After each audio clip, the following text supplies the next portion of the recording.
The child of shadows and light.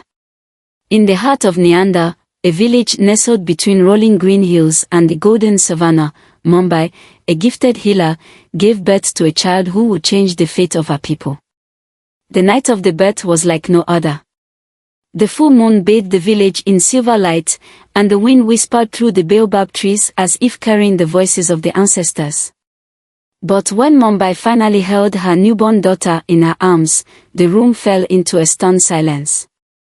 Her skin was pale, whiter than the clouds in the dry season, and her eyes, unlike any seen before, gleamed like molten gold.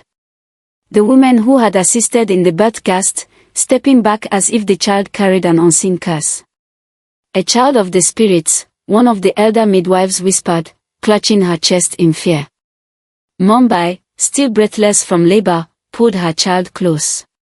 She saw no curse, only beauty. "Her name is Zuba," she declared softly, her voice filled with quiet defiance. "She is my daughter, my light." But the whispers had already begun. The village's fear. By the time dawn broke over the village, the news had spread. Chain, Mumbai's husband, returned from the fields only to be met with anxious faces. When he stepped into the hut and saw the child, his face hardened. "This is not natural," he muttered. Mumbai flinched at the coldness in his voice. "Our people say a child like this brings misfortune," he continued, pacing the hut. "She will bring ruin to us, to Neander." Mumbai shook her head fiercely. "She is our daughter, Chain. She is no different from any other child." But the damage had been done. The villagers refused to see Zuba as one of their own. Children were kept away from her. When Mumbai walked through the marketplace, women pulled their skirts aside, whispering behind her back. The elders murmured about omens and curses, saying that Neander had been blessed for generations, but now, that blessing had been taken away. Chain, once a proud man, stopped looking at his wife and daughter altogether. He refused to acknowledge Zuba's existence. Mumbai tried to remain strong, but every time she saw her daughter sitting alone, watching the other children play from a distance, her heart broke a little more. One day, when Zuba was 5 years old, she ran to a group of children laughing by the riverbank, clutching a handful of bright wildflowers. "Look what I found," she said excitedly. The laughter stopped. The oldest boy, Keto, frowned. "You shouldn't be here," he said. "Why not?" Zuba asked, confused. "Because." The boy hesitated, looking over his shoulder, as if expecting an elder to appear. "Because my mother says you're a bad omen. That bad things happen because of you." Zuba's small hands trembled, and the flowers fell at her feet. She didn't understand. She had done nothing wrong. A mother's protection. That night, Mumbai found her daughter curled up in a corner of their hut, silent tears slipping down her pale cheeks. "Why does everyone hate me, Mama?" Zuba whispered. Mumbai sat beside her, wrapping her in a warm embrace. "They fear what they do not understand, my love," she murmured, pressing a kiss to her daughter's forehead. "But you are not a curse, Zuba. You are a gift. And one day, they will see your light." But deep inside, Mumbai knew that the village's fear was growing stronger. Chain, unable to bear the shame, began spending more nights away. His absence was an answer in itself. Then, one fateful evening, when Zuba was 12, Chain returned with an ultimatum. "Mumbai," he said, his voice edged with finality, "either you cast that child away, or I leave." Mumbai felt the world tilt beneath her. "You ask me to throw away my own flesh and blood," she said, her voice shaking with disbelief. Chain looked away. "If you love me, you will do this," he said. "For the village. For Neander. If you don't," he exhaled heavily, "you will lose everything." Tears welled in Mumbai's eyes. She had spent years hoping the village would change. Hoping Chain would see the child, not the fear. But hope could not change what was already decided. Mumbai knew that if she refused, she and Zuba would be driven out anyway, with nothing. So, in the darkest hours of the night, with grief crushing her soul, she took Zuba's small hand and led her away from the only home she had ever known. Zuba walked in silence, but her heart pounded with unspoken fear. They crossed the river, walked through the tall grass, and climbed the hill at the edge of the village. Mumbai stopped at the border of the great wilderness. She turned to her daughter and knelt, cupping her face in trembling hands. "My child, you must be strong now," she whispered. Zuba's golden eyes searched her mother's face. "You're not coming with me, are you?" she asked. Mumbai choked back a sob. "If I go back without you, they will let me stay. I will survive, and I will watch over you from afar. But if I go with you, we will have nothing. We will both be haunted." Zuba felt a storm of emotions rise inside her. She wanted to scream, to cry, to beg her mother to stay. But she saw the agony in her mother's eyes. She was not choosing the village over Zuba. She was making the only choice that would keep both of them alive. Mumbai pulled a small woven cloth from her satchel, the one she had made for Zuba when she was a baby. She wrapped it around her daughter's shoulders. "This will keep you safe," she whispered. "And when you are lost, remember my love is woven into every thread." Zuba, her body trembling, nodded. Mumbai stepped back. "Go, my love. Walk until you find a place that sees your worth." And with one last, aching glance, she turned and disappeared into the night. Zuba stood alone in the wilderness, a child cast away. The moon shone above her, her only witness, her only comfort. And in that moment, Zuba swore that one day, she would find a place where she belonged. She turned her back on Neander and walked into the unknown. The shadows of rejection. Zuba walked through the night, her bare feet sinking into the damp soil. The stars above shimmered, indifferent to the weight in her chest. She had left behind the only home she had ever known, the mother who had loved her, and a village that had feared her. Now, she had only the whispering wind and the cold night air as her companions. The wilderness stretched before her, a vast unknown, both terrifying and full of possibilities. Every step forward took her farther from Neander, but the sting of rejection clung to her heart like a wound that refused to heal. She had never been beyond the hills that bordered the village. The trees here were taller, their gnarled branches twisting into the sky like fingers reaching for something unseen. The air smelled different, earthy and thick with the scent of wildflowers and damp moss. But Zuba was alone. And the world was vast. The night of the hyenas. By the time the moon hung high in the sky, exhaustion weighed down her small body. She hadn't eaten since morning, and her throat burned with thirst. As she walked, a distant sound made her freeze. A low, guttural laugh echoed through the trees. Then another. Hyenas. Zuba's pulse quickened. She had heard the hunters in Neander speak of hyenas, creatures that did not fear the dark, whose laughter signaled death. Her eyes darted around, searching for a place to hide. Her gaze landed on a large tree with thick, twisting roots. She sprinted toward it. Just as she reached the tree, the underbrush behind her rustled. Yellow eyes gleamed in the darkness. The hyenas had found her. They were three, their lean bodies slinking forward, teeth bared in grinning hunger. Zuba scrambled onto the lowest branch, her hands gripping the rough bark so tightly that splinters dug into her palms.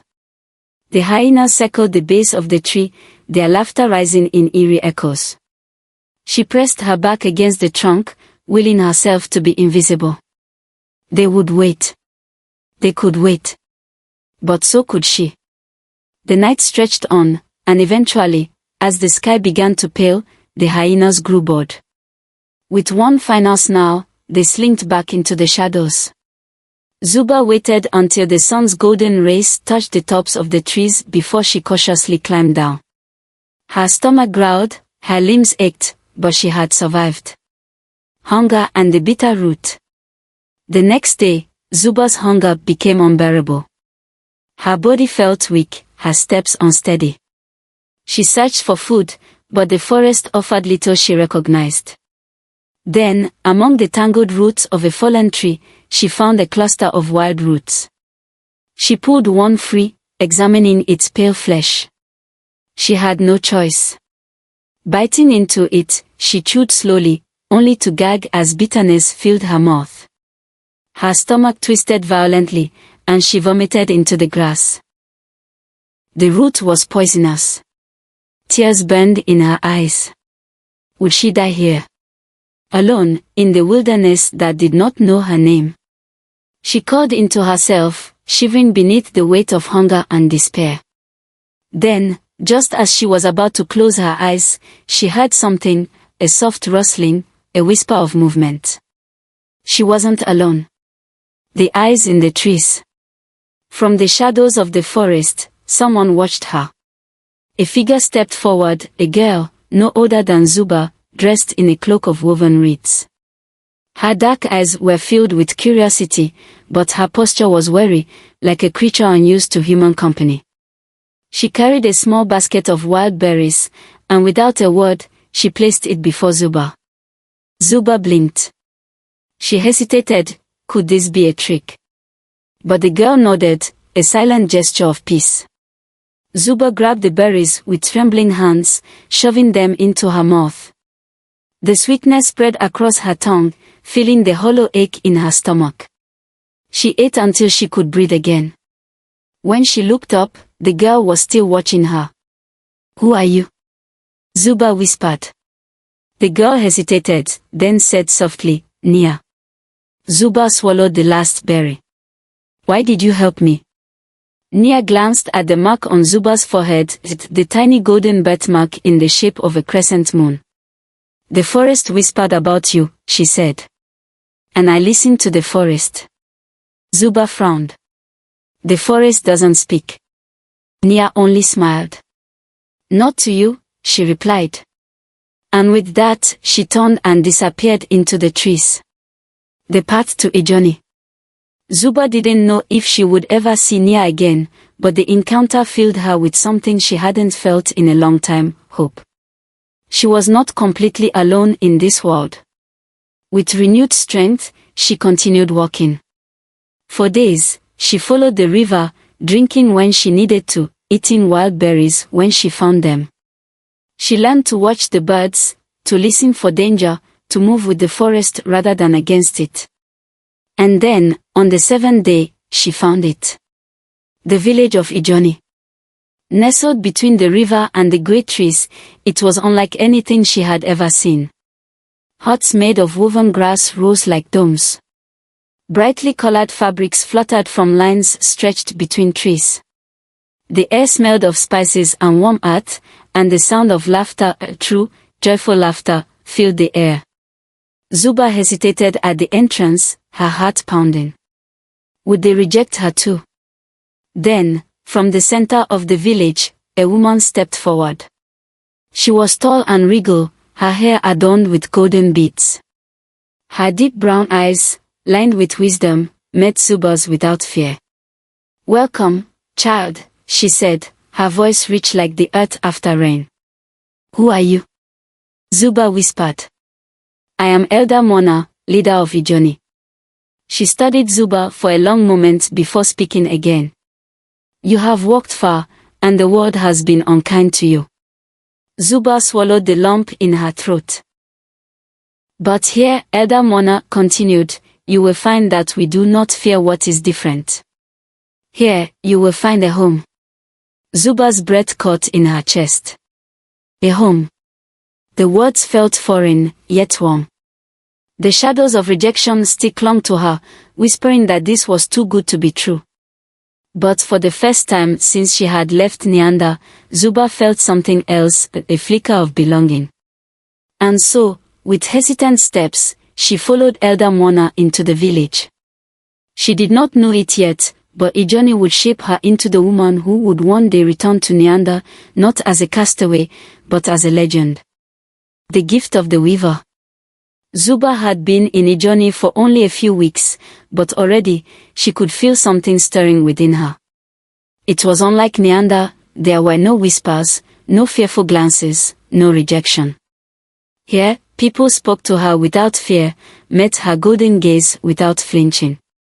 She was not a cursed or a bad omen. She was simply Zuba. But still, she felt lost. She had left behind her mother. She had been cast out from her home. She had no idea where she truly belonged.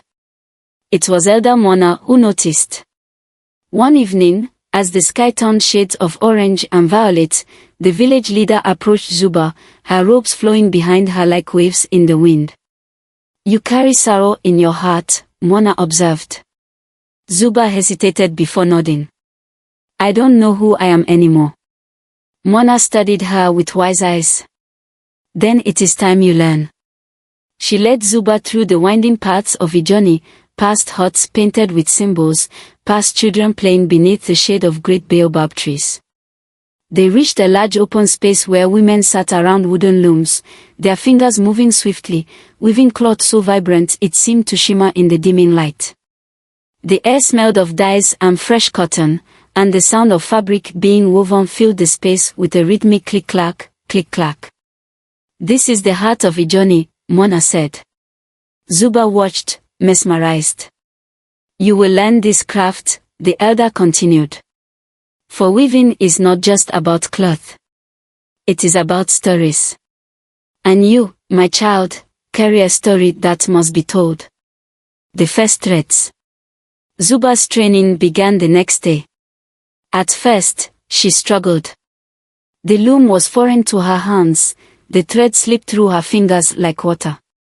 But she watched the other women closely, their patience, their intimate dance with the fabric. Slowly, she learned. She practiced from dawn until dusk, her fingers raw, her eyes heavy with exhaustion. But something inside her felt alive for the first time. Weaving was not just work, it was creation. Mona would sit beside her, watching her progress. "Tell me, Zuba, what do you feel when you weave?" Zuba hesitated before answering. "Like I am piecing together something that was broken." The elder smiled. "Good," she said. "Then you are learning the true art of weaving." Weeks turned into months. Zuba's fingers became swift, her patterns more intricate. But unlike the others, she did something different. She wove emotions into her fabric. When she felt sorrow, her cloths carried deep blues and grays, twisting into shapes that mirrored her longing. When she thought of her mother, the colors blazed like fire, bright oranges and reds that radiated warmth. When she thought of Neander, of the rejection she endured, her cloth whispered stories of pain and survival. The villagers began to notice. "She weaves more than cloth," they murmured. "She weaves the soul." The prophecy of the threads. One evening, as Zuba sat weaving by the fire, Elder Mona approached her with a folded piece of fabric. It was ancient, its colors faded but still vibrant with life. "This was woven by the first weaver of Ijoni," Mona said. Zuba traced the patterns with her fingertips. "Look closely," Mona urged. And when she did, her breath caught. There, woven into the cloth, was an image of a girl with pale skin and golden eyes. Zuba's heart pounded. This is me." Mona nodded. "The elders before me spoke of a girl who would come, cast out from her home, only to return as a light that would change her people forever." Zuba felt cold and warm at the same time. "I don't want to return," she whispered. "Perhaps not yet," Mona said. "But destiny does not wait for us to be ready. One day, Neander will need you. And when that time comes, you will know." A gift from the past. Despite the prophecy, Zuba continued to weave, trying to push away the fear that tugged at her heart. One day, While she was working on a particularly intricate piece, a familiar voice echoed through the village. Zuba. She turned sharply. There, standing at the entrance of Ijoni, was a woman with tear-filled eyes and trembling hands. Mumbai. Zuba's breath hitched. For a moment, neither of them moved. Then, Mumbai ran forward, collapsing into her daughter's arms. My child, she sobbed. My child. Zuba felt herself break, years of pain, longing, and rejection spilling out all at once. Mama, she whispered. They clung to each other, mother and daughter, reunited at last. Mumbai pulled away, her hands cupping Zuba's face. I searched for you, she said. For years, I tried to follow your trail, but you were gone. And Neanda. Her voice trembled. Neanda is suffering. Zuba stiffened. What do you mean? Mumbai lowered her gaze. Drought has taken the crops. The cattle are dying. The people grow desperate. Zuba swallowed hard. And now, Mumbai continued, they say, they need you. Zuba's heart pounded in her chest. The village that had cast her out, the people who had rejected her, feared her, hated her, now needed her. She thought of Chain, the father who had refused to acknowledge her. She thought of the children who had whispered behind her back, the elders who had said she was cursed. And now they wanted her help. She didn't know whether to laugh, cry, or scream. But then, she remembered Mona's words. One day, Neanda will need you. And when that time comes, you will know. That time had come. The weaver's decision. That night, Zuba sat by the fire, staring at the cloth she had woven that day. It was the most beautiful piece she had ever created, deep shades of blue fading into gold, the story of a girl cast away, who became something greater. She had found a home in Ijoni. But her story was not over. She looked at Mumbai, asleep beside her, her face lined with both sorrow and love.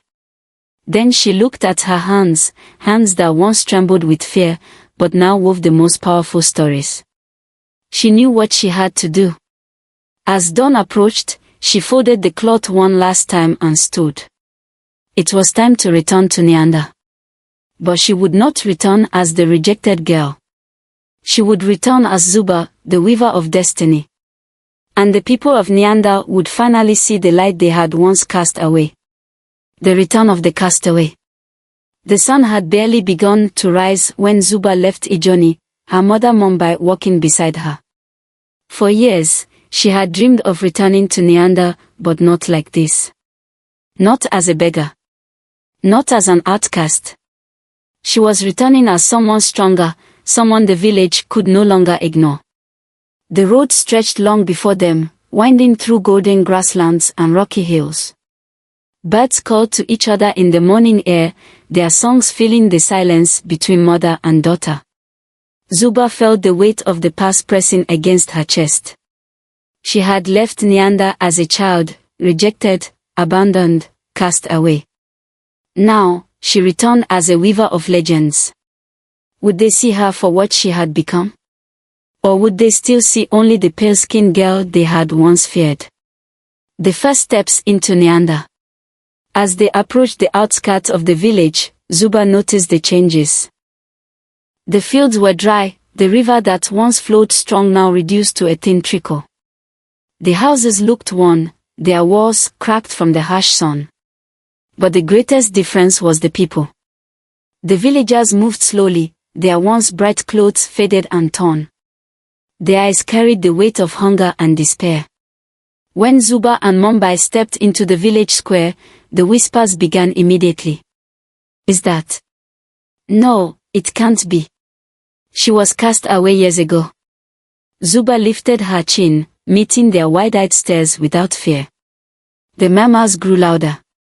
Some villagers backed away, others peered at her with cautious curiosity. Then, from across the square, a voice rang out like a crack of thunder. Why have you returned? Zuba turned slowly. Her father, Chain, stood at the entrance of their old home. His face was lined with exhaustion, his once strong posture now slouched under an unseen weight. But his eyes held the same fear and anger as the day he had cast her away. Zuba took a deep breath. "I have come to help." A bitter laugh escaped Chain's lips. "You," he scoffed. "The one we threw out because she brought misfortune. And now you return, thinking you can fix what you cursed." A murmur of agreement spread through the crowd. Zuba clenched her fist. "I am not cursed, father. And neither is Neander. But you are blind if you think my presence was the reason for your suffering." Chain's face darkened. "You dare speak to me this way?" "I dare, because I am not the child you abandoned." Zuba's voice carried across the square. The people fell silent. "You say I am the reason for the drought? That I am the reason the crops fail? And yet you, who cast me away, are the ones suffering." The villagers shifted uncomfortably. "Have your gods punished you for rejecting me?" Zuba continued, her voice laced with quiet power. "Or is it because you have refused to open your hearts to change?" The weavers bargained. Elder Jandal, the oldest man in Neander, stepped forward, leaning heavily on his staff. "Then tell us," he said, voice rough with age. "If you claim you are not the cause of our misfortune, what do you offer?" Zuba reached into her satchel and pulled out the cloth she had woven in Ijoni. It was breathtaking. The threads shimmered in the sunlight, woven with the deep blues of the river and the gold of the rising sun. Patterns of life and renewal danced across its surface, telling a story of transformation and hope. Gasps rippled through the crowd. "I offer knowledge," Zuba declared. "Knowledge?" Chain scoffed. "We need food, not stories." "Food will not save Neander," Zuba shot back. "Not if you refuse to change your ways. Not if you continue to reject what you do not understand." Elder Jando frowned. "What do you mean?" Zuba lifted the cloth for all to see.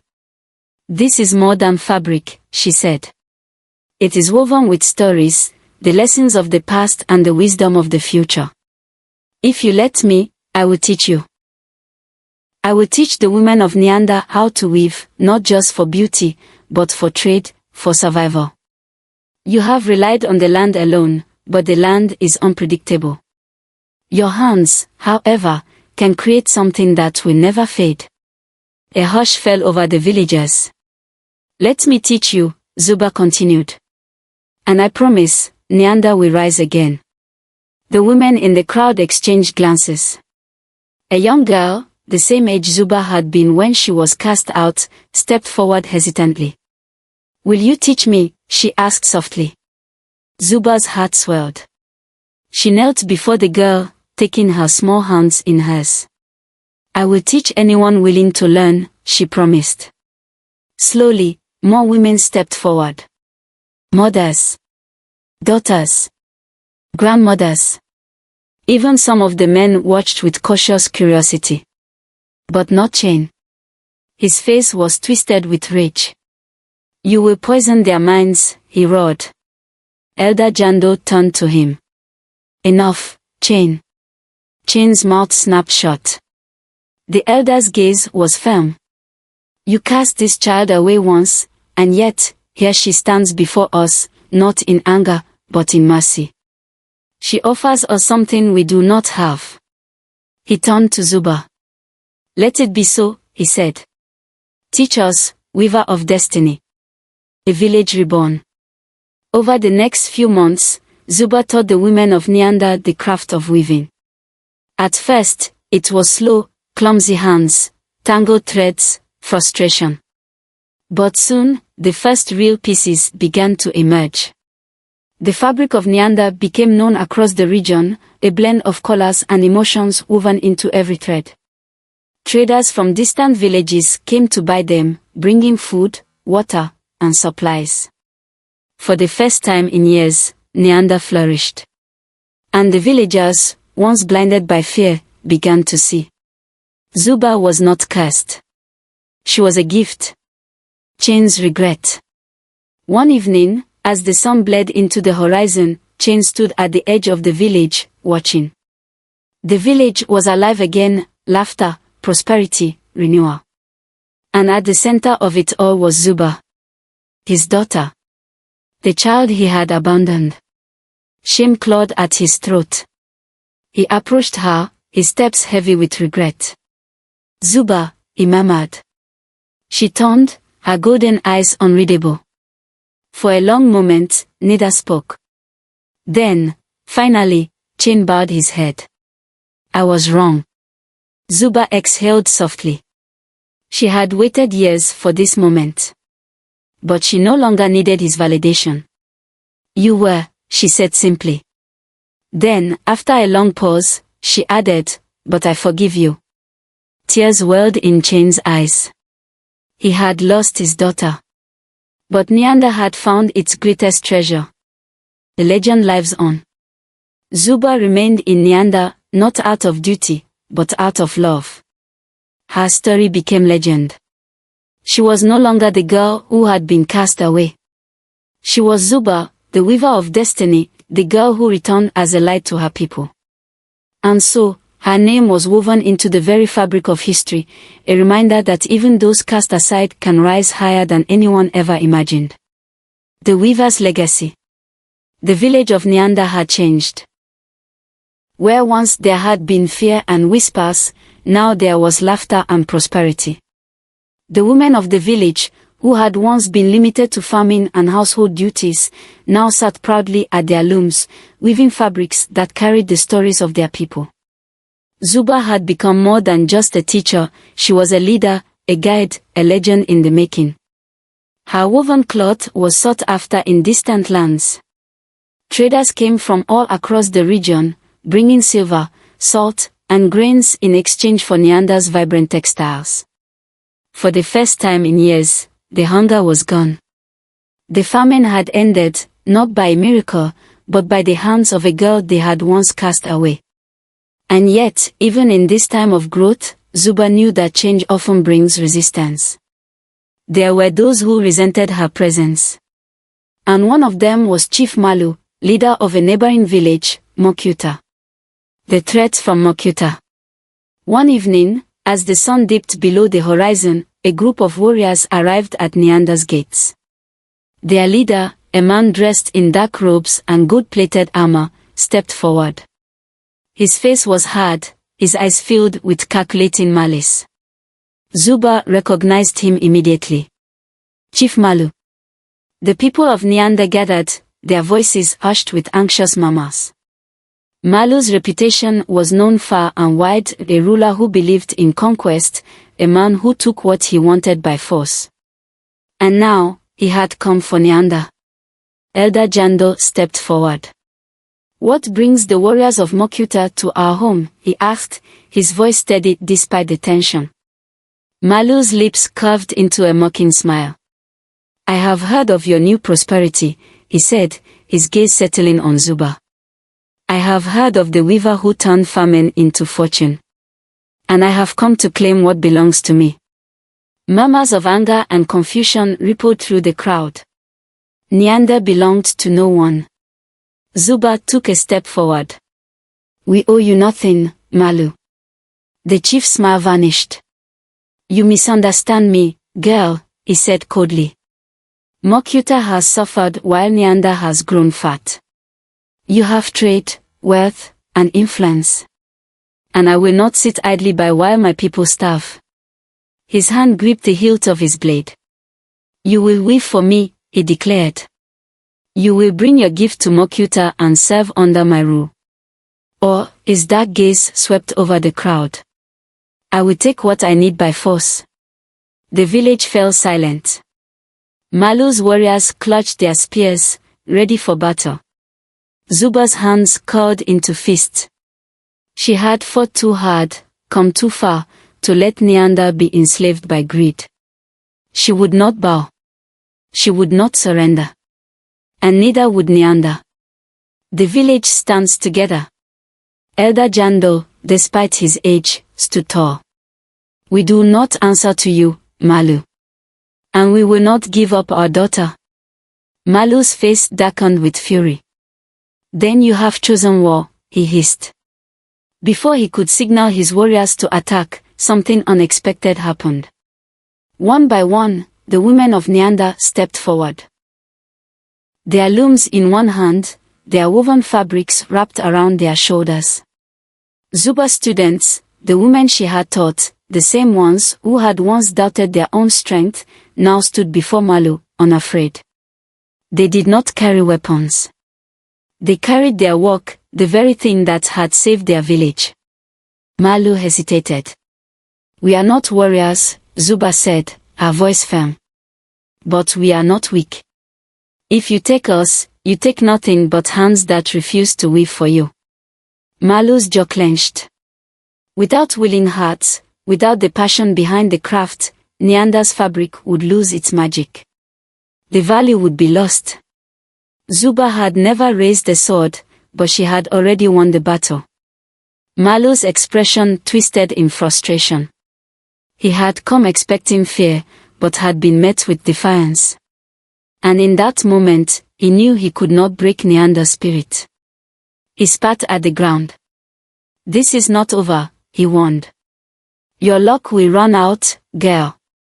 And when it does, you will regret not taking my offer. With a final glare, he turned on his heel, motioning for his warriors to retreat. The people of Neander exhaled in relief. They had stood together. And together, they had defeated the greatest threat to their new beginning. Zuba's new purpose. That night, as the village celebrated their victory, Zuba sat by the fire, deep in thought. She had fought off one enemy. But there would be more. Greedy men would always seek to take what they did not earn. Neander needed to be strong, not just today, but for the generations to come. She turned to Mumbai, who sat beside her. I need to teach them more than weaving, Mama, she said. I need to teach them how to build a future where no one can ever take what is ours. Mumbai smiled, pride shining in her eyes. You have already begun, my child. Zuba nodded. Her work was not done. But for the first time in her life, she knew exactly who she was. She was not just a weaver. She was a builder of nations, a protector of legacies. And the world would remember her name. The Weaver's Kingdom. The morning after Chief Malu's departure, the village of Neander awoke to a new reality. They had faced warriors, threats, and intimidation, yet they had stood together. For the first time, Zuba saw pride in their eyes, a pride that had nothing to do with battle, but everything to do with what they had built. But even as the village celebrated their victory, Zuba knew that their journey was far from over. Neander had been given a second chance, but second chances were fragile. And fragile things needed to be protected. A kingdom woven from threats. Zuba called for a meeting in the village square. The people gathered, eager to hear what she had to say.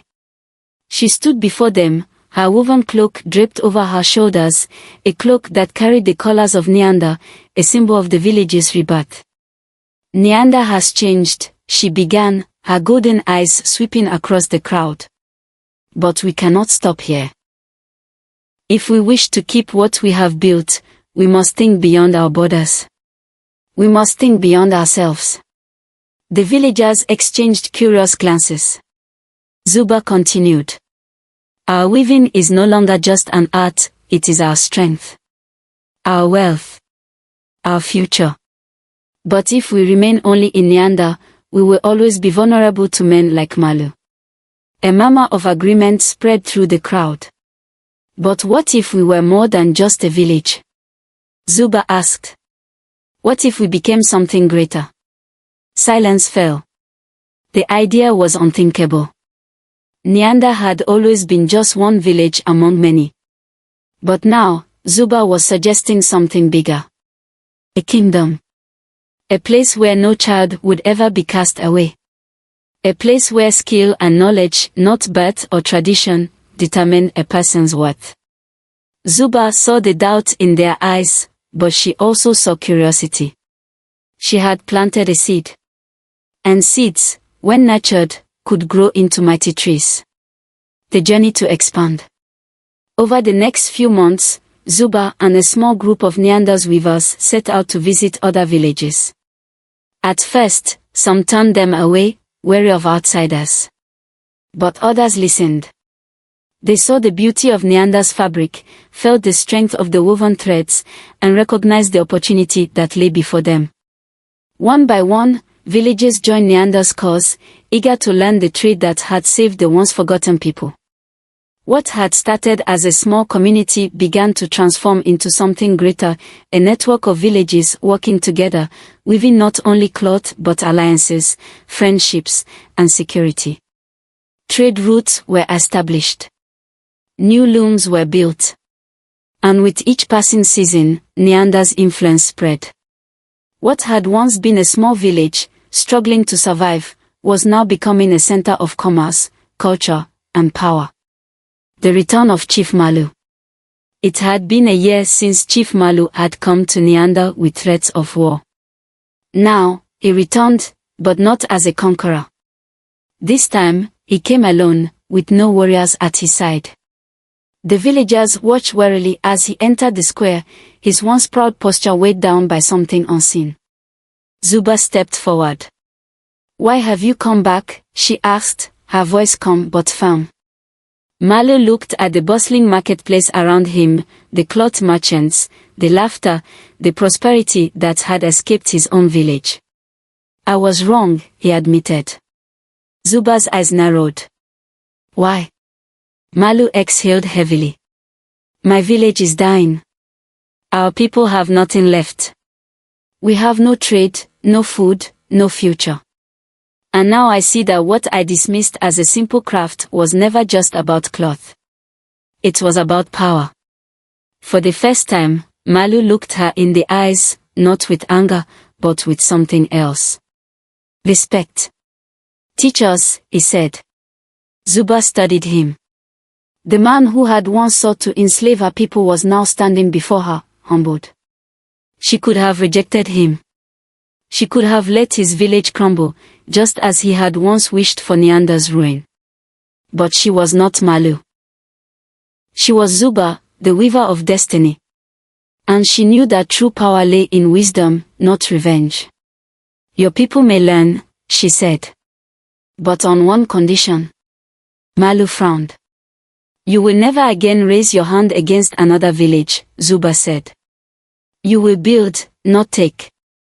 And you will understand that true strength does not come from the sword, it comes from what we create with our hands."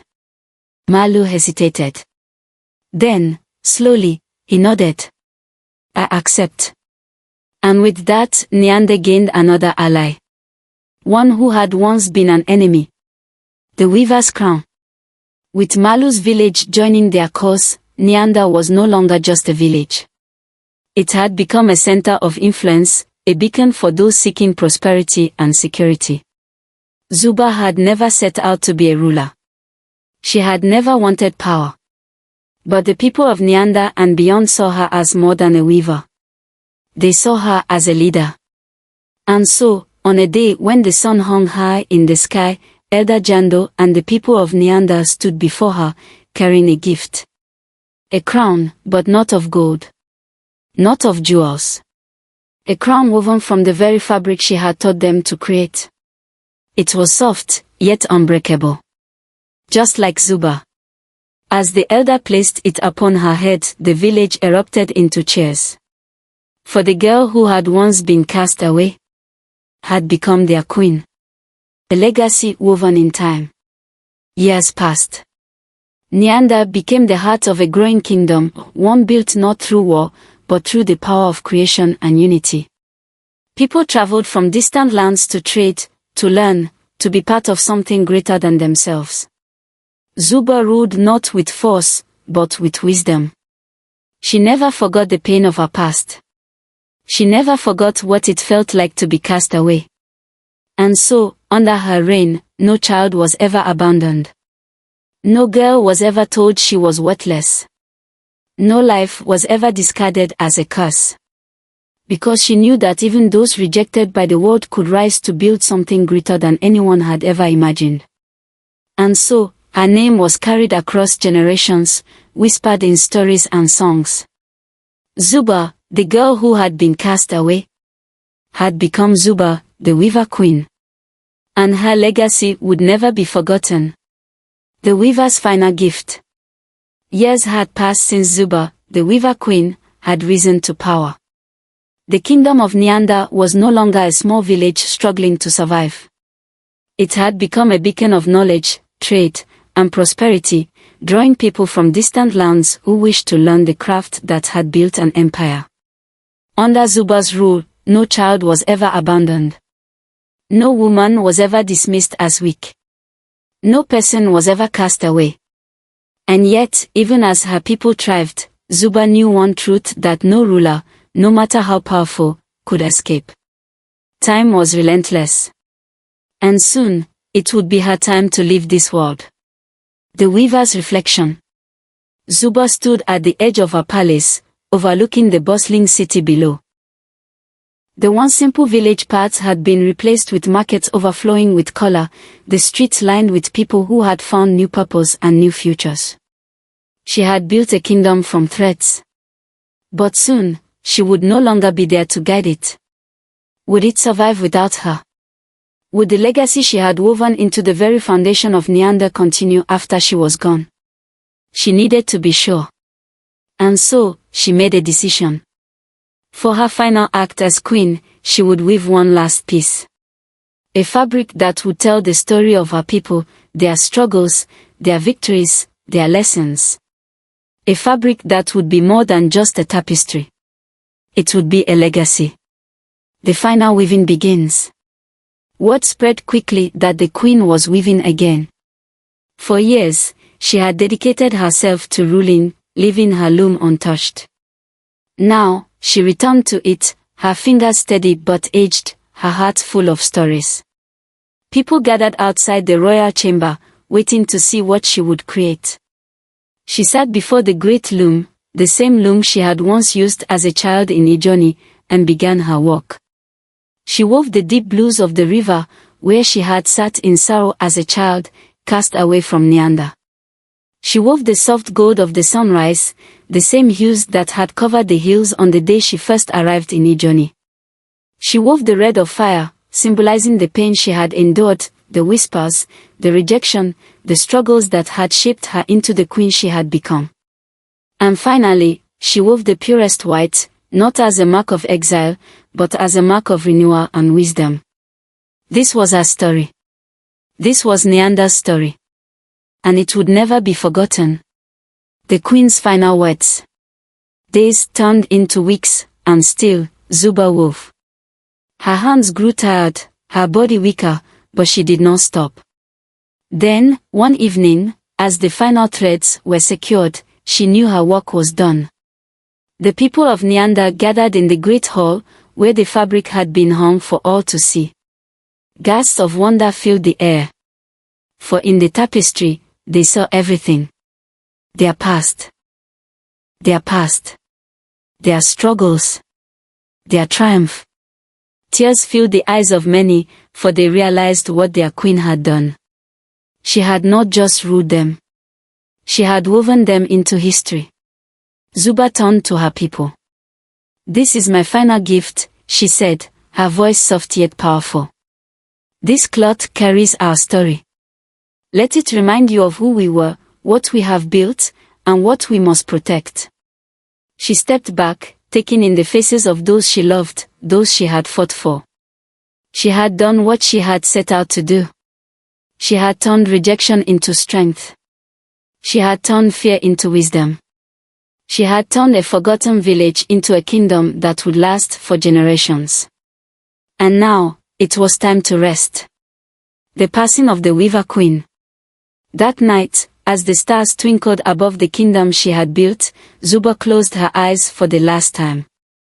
She passed peacefully, surrounded by those who loved her. And as the sun rose the next morning, Neander mourned, but not in despair. For they knew that Zuba was not truly gone. She lived in the threads of every fabric they wove. She lived in the stories told to children before bed. She lived in the strength of every woman who dared to dream of something greater. And so, the kingdom endured. And the Weaver Queen's name was never forgotten. Epilogue, the legacy lives on. Many years later, long after Zuba's time, travelers from distant lands arrived in Neander, seeking the fabled fabric that carried the history of a kingdom. They stood in awe before the tapestry. Who was she? One of them asked, staring at the woven golden-eyed figure at the heart of the design. A young woman, dressed in the finest Neandern cloth, smiled. She was Zuba, the girl who was cast away. She traced her fingers along the threads. But she returned as our queen. And with those words, the legend continued. A lesson passed down from generation to generation. A reminder that even those rejected by the world can rise to greatness. And that true power is not taken by force. It is woven from love, wisdom, and the courage to be different.